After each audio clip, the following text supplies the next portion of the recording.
Have you ever wondered what it would be like to rule the world before turning 30? Imagine leading armies across deserts, mountains, and enemy lands. Imagine defeating every army that stood in your way. Imagine building one of the largest empires in history. Now imagine doing all of that before your 33rd birthday. This is the story of Alexander the Great, a young prince from a small kingdom who dreamed bigger than anyone else.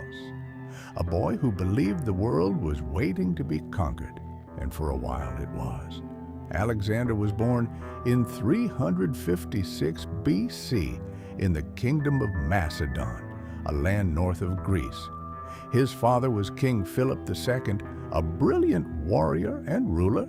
His mother was Olympias, a strong and mysterious woman who believed her son was destined for greatness.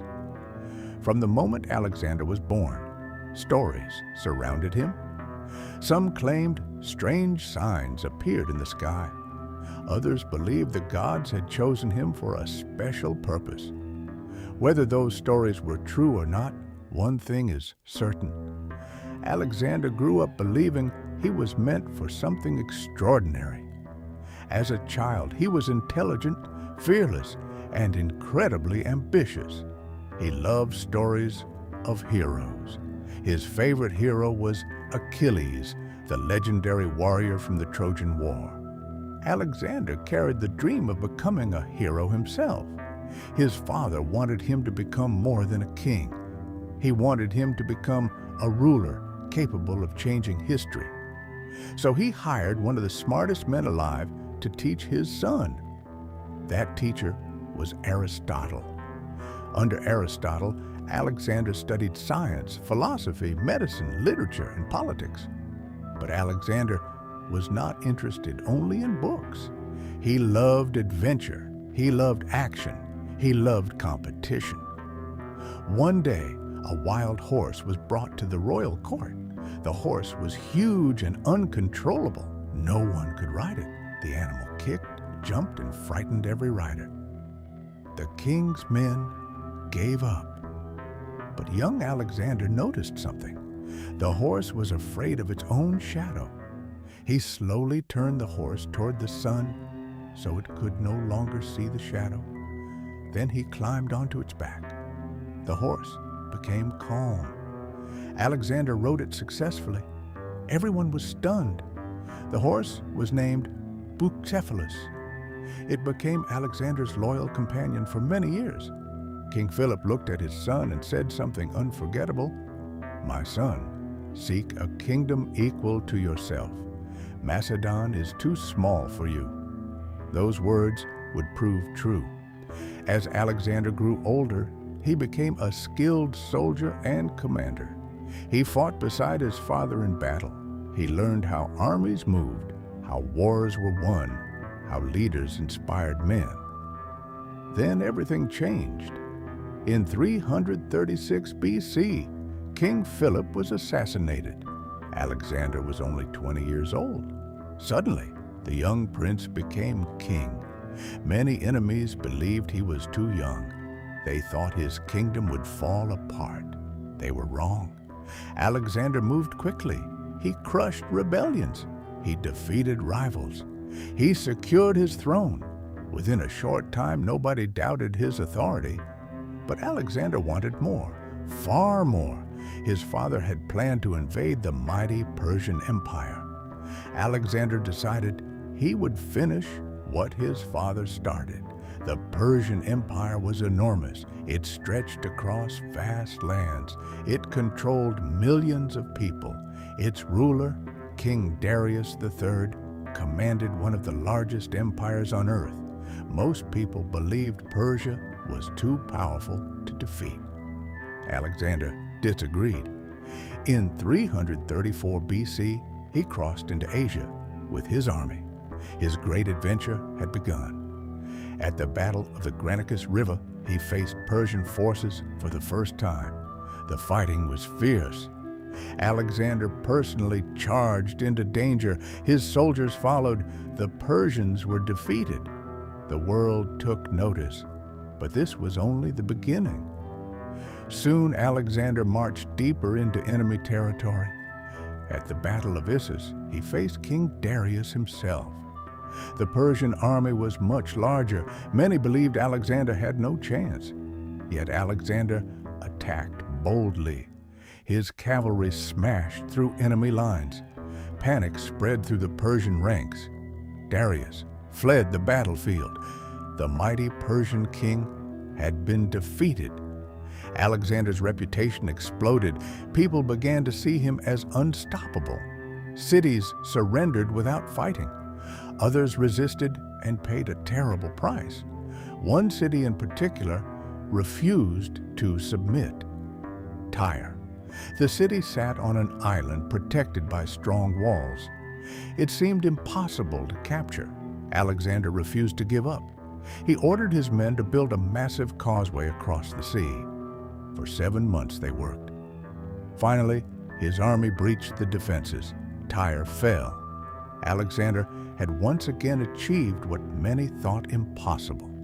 He continued south into Egypt. Unlike other regions, Egypt welcomed him.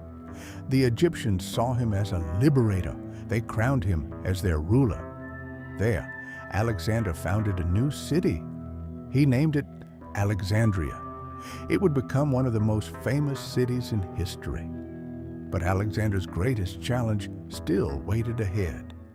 Darius was gathering another massive army. The final showdown was coming. In 331 BC, the two rulers met at the Battle of Gaugamela. The Persian army was enormous.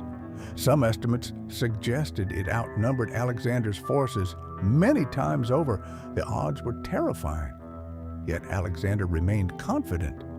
When the battle began, he spotted a weakness. He led a direct attack toward Darius.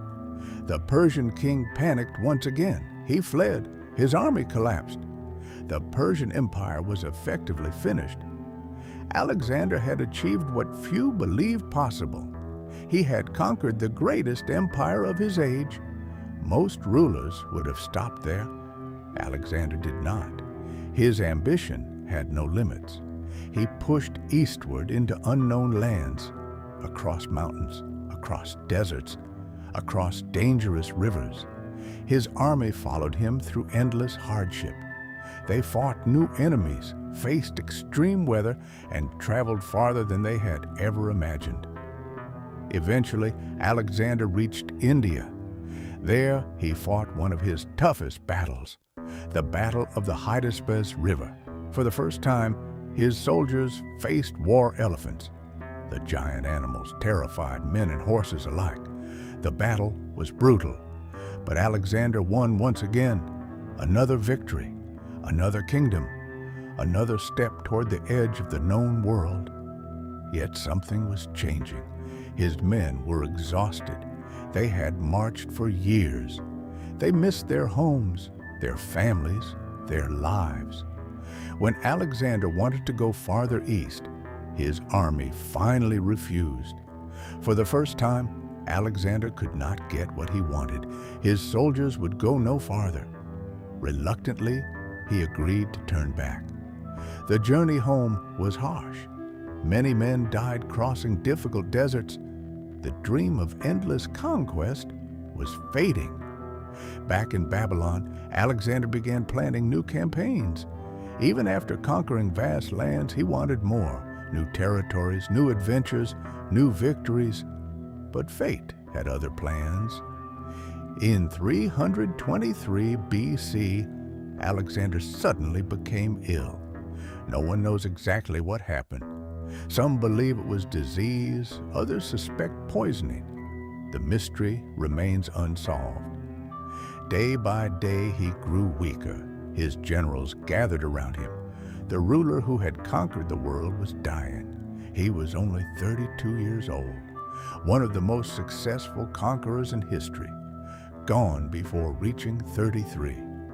After his death, his empire quickly began to break apart. His generals fought each other for power. The giant empire he created did not survive intact.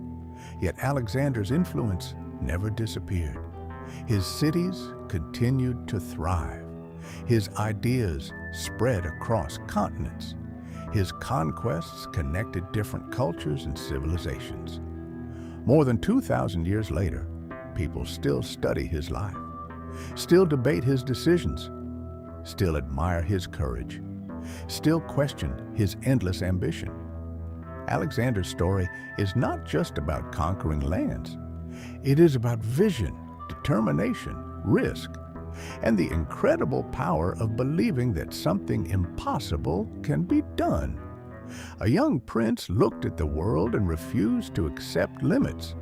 For a brief moment in history, he seemed unstoppable.